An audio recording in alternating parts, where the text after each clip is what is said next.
저도 인사청문회 몇 번 해봤지만 우리 조태용 후보자님처럼 자료를 아예 안 내는 경우는 참 보지를 못했습니다. 하나 예만 들면 지금 조 후보자님을 비롯해서 아들이 둘 있는데 둘 다 공익 판정을 받고 공익 요원으로 근무를 했습니다. 조 후보자님도 6개월 옛날 표현으로 하면 6개월 방위를 했고요.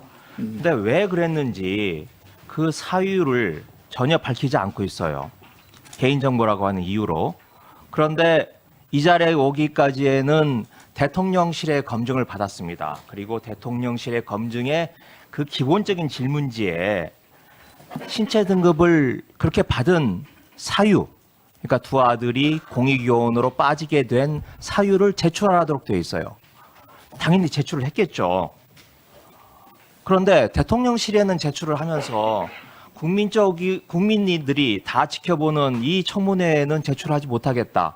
개인정보이기 때문에 제출하지 못하겠다라고 하는 것은 후보자께서 방금 전에 이순신 정신을 말씀을 하셨는데 그게 과연 이순신 정신을 언급할 수 있는 자세인지 묻지 않을 수 없고요. 그리고 후보자께서 이미 국회의원 시절에 2020년도입니다. 국회의원 시절에 박지원 국정원장, 지금 이 국정원장입니다. 국가정보원장 박지원 국정원장 청문회 때 군복무 기록을 제출하라고 반드시 필요한 자료라고 하면서 촉구를 했습니다. 강력하게. 이게 지금 본인한테 되돌아오고 있는 겁니다. 그런데 이 모든 것을 떠나서 지금 조태용 후보자는 주미대사였죠. 그리고 안보실장하고 또 이번에 국정원장으로 오셨습니다. 대한민국의 국가 안보를 책임지는 정말 둘째가라면 서러워할 그런 막중한 책임을 가지고 있는 자리인데 지금 상황이 어떻습니까? 연평도 앞바다에서 남북이 서로 대치하면서 서로 포격을 하고 있는 상황 아니겠습니까? 우리의 20대 젊은이들은 남의 집 자식들은 곧 전쟁이 언제 터질지 모르는 그 상황으로 보내면서 국가안보를 제일 책임지는 후보자가 자신의 자식들의 문제에 대해서는 이렇게 개인의 정보란 이유로 꽁꽁 숨기고 내놓지 않는다면 이게 인사검증, 청문회, 이 근본적인 취지가 완전히 무색해지는 거 아니겠습니까? 그래서 제가 촉구를 드립니다. 이게 없이는 이 인사청문회가 무의미하다고 생각을 합니다.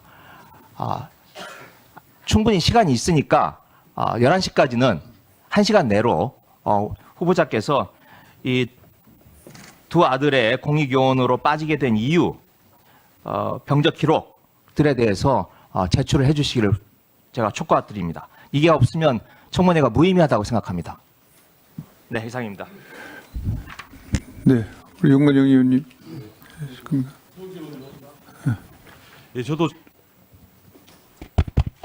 예, 저도 자료 요청 건인데요.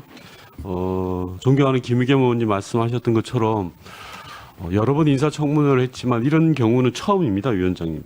후보자가 자료를 사실상 내놓지 않고 있는데요. 대표적인 것만 좀 말씀드리고 자료 요청을 좀 하려고 합니다. 후보자의 재산과 관련해서 2023년도에 신고된 게 대략 한 40억, 39억 5천이었는데 그 이듬해인 2014년에 신고된 것은 20억 7천만 원입니다. 한 절반 가까이 50%가 재산이 줄어들었는데 이런 사유에 대해서 전혀 자료를 내놓고 있지 않아요. 국정원장 인사청문회가 오전에는 신상과 관련해서 재산이라든지 병역이라든지 이런 부분들을 질의하는 건데 질의 자체가 안 될 정도인 상황입니다, 위원장님. 따라서 몇몇 자료에 대해서는 신속하게 자료 제출을 해 주셔야 저희 청문위원들이 이 청문회가 진행이 된다라는 건데 구체적으로 말씀드리겠습니다. 배우자의 증여세 납부 사유에 대해서 저희가 자료 요청을 했습니다. 그런데 자료 제출 아예 안 하셨어요. 그리고 언제 증여받은 건지 언제 증여세가 부과된 건지에 대해서도 자료 요청을 했는데 자료 제출 안 해주셨어요. 왜냐하면 최근에 후보자의 배우자께서는 거액의 증여세를 낸 바가 있습니다. 7억, 8억 뭐 이 정도 내셨던데요. 이 내용에 대해서 전혀 자료 제출하지 않는 상황에서는 청문 자체가 불가능합니다. 그리고 후보자의 결혼한 자제분이 두 분이 계십니다. 차남과 장녀가 있으신데요. 과연 후보자와 배우자가 얼마나 증여했는지에 대해서도 자료 요청을 했는데 자료 제출을 안 하고 계십니다. 기본적인 내용조차도 자료 제출을 하지 않는 상황에서는 인사청문회에 대한 사실상 이건 뭐 인사청문 제도 자체를 형해화하는 거기 때문에 이 부분에 대해서는 신속하게 자료를 주셔야 저희가 인사청문회를 제대로 진행할 수 있다라는 말씀을 좀 드리고요. 그리고 또 하나 간단한 자료 요청인데 해병대 최상병 사망 사건과 관련해서 박정훈 대령이 주장하는 7월 31일 날 수석 보좌관 회의에 안보실장 참석 유무에 대해서도 저희가 자료 요청을 했습니다.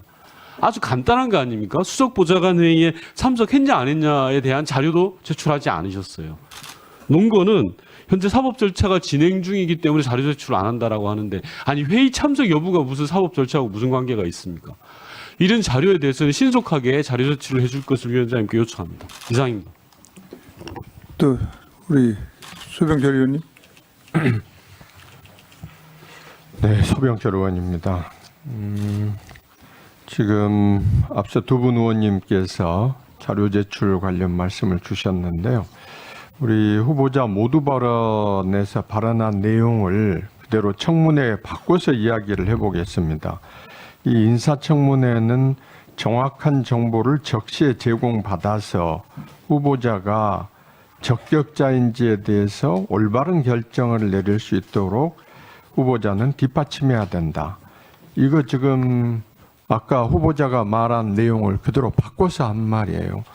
그리고 저희 의원실에서 후보자에게 국정원장 후보자로 제시할 비전과 리더십 두 가지를 말을 요청을 했더니 그중에 국민에게 신뢰를 받고 믿음을 주는 정보기관 이렇게 이야기를 했어요.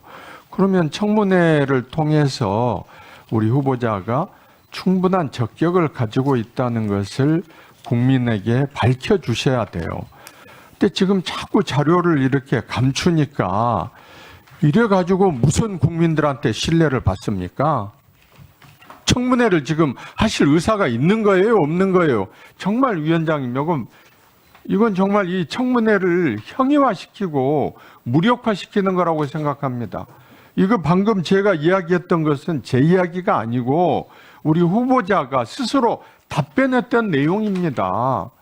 아니 자료를 당당하게 제출해서 과오가 있었던 부분에 대해서는 당시에 부득이한 사유가 있었던 점을 설명하고 또 오해가 있는 부분에 대해서는 국민들께 오해를 풀어드리고 이게 청문회 아닙니까?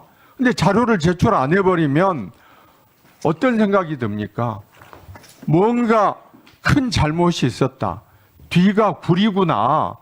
지금 자료 제출 중에는 업무와 관련된 것도 있지만 대한민국 공직자들이 항상 문제되는 게 부동산 투기 부분, 부동산 재테크 부분, 그리고 본인의 음주운전과 관련돼서 은폐한 부분, 이런 부분들인데 이걸 전부 지금 거부를 해버렸어요. 저는 우리 후보자가 더군다나 국회의원을 하셨던 분이고 본인이 청문위원회를 하셨잖아요.